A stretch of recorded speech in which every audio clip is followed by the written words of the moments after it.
Hello YouTube, this is Morgan, Airspeed Prime here at my next Teenage Mutant Ninja Turtles episode review. This one's going to be for Season 5, Episode 4, End Times.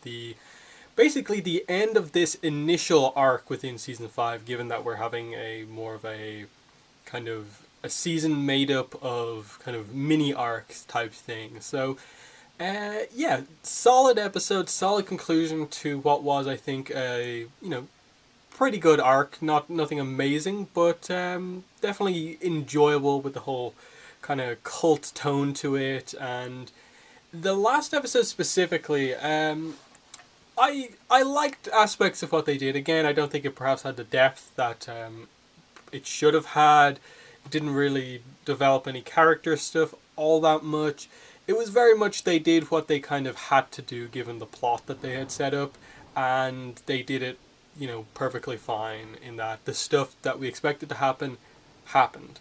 Okay, Shredder was resurrected, but because he was resurrected with Cavaxis' power, he was basically under Cavaxis' control, and he used the fact that he had Shredder to basically get the advantage over Tiger Claw and, break the seal initially, and that gave Cavaxis finally the power to, put his own plans into action, and that involved bringing the kind of netherworld kind of into the real world. And we got a bit of a Ghostbusters style stuff going on with Donnie making kind of proton packs basically to take out the ghosts of past enemies, and the return of Splinter temporarily to fight off one of the more powerful ghosts, and obviously leading to I think a nice moment of just kind of a peaceful, a nicer way to say goodbye rather than the very tragic death that Splinter had last season.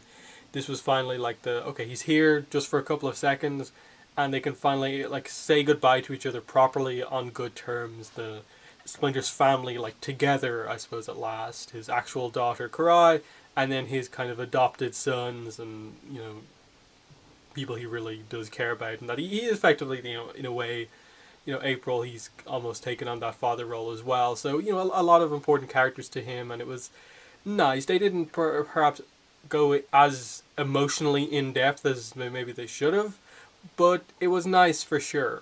Other than that, there was definitely some fun moments. I actually really liked the animation on Mikey's kind of acrobatic swinging to get to the broken seal to repair it with the bubblegum. I thought that was actually a really well done kind of a set piece kind of chase moment, as he prepares the bubblegum in his mouth. There's a little dance, and then how he manages to evade Cavaxis as he gets the seal and eventually controls Cavaxis to end the whole situation, ordering him to kind of shut it all down, and then open a portal to the netherworld so they can put him through basically. And Shredder gets it's not really a moment of redemption, but kind of a moment where he realizes that okay, he'd almost do anything to be alive again, but even he accepts that the way he was resurrected, it's not really living, and that he's not meant to be alive again,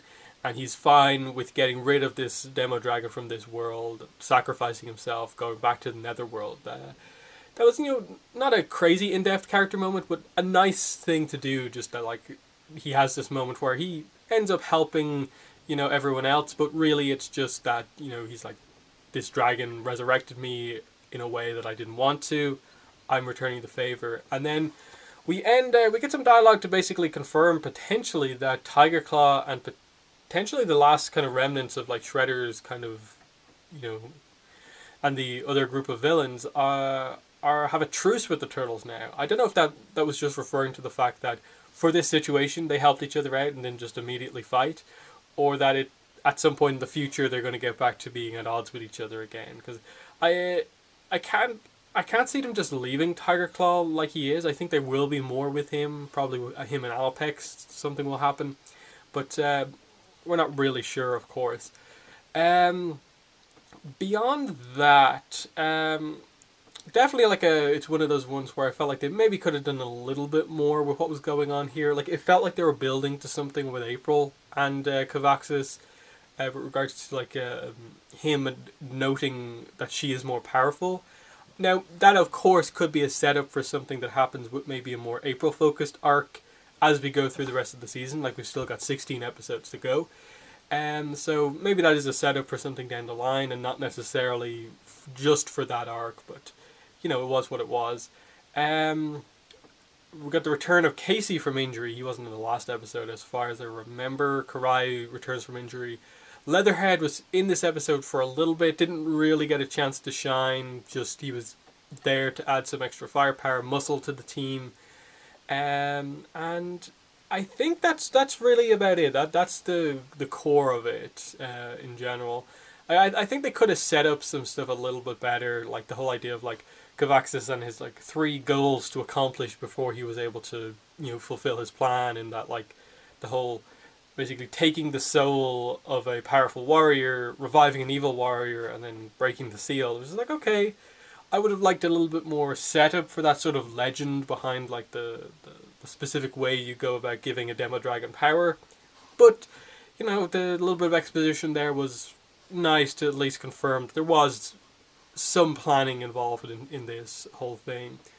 But I really do think like there's not a ton to discuss with the end of this arc. It was just, it did exactly what it had to do, and it was fun, entertaining, but not massively impressive. I think the start of this season has definitely, I think, been better than the majority of episodes from like the previous couple of seasons. Most of their attempts at like the individual episodes. So if indeed this is the format for this season of like a couple of like 2, 3, 4, maybe 5 episode arcs, I'm kind of all for it. If it's more like this, I think if the entire show was on this level, where it was a kind of somewhat continuous plot just covered in the space of 4 episodes, it could be good. The only thing I want going forward is a little bit more character focus. Actually put characters through something interesting. We didn't really get anything in these like last 4 episodes really. They attempted to do a Leo leadership thing, but it didn't really go anywhere. Donnie in the last episode didn't really go anywhere. I want some actual character development. I still really, really want that. And for me, that's kind of the only place where the show is really falling flat. Like, this arc would have been really good if there was a little bit more stakes to it with regards to the characters. But, you know, it played out the way it played out. But yeah, that's basically the review. In the comments, let me know what your thoughts were on the episode, as well as what I said here in the review. But that's been the video for today. Thanks for watching, and bye.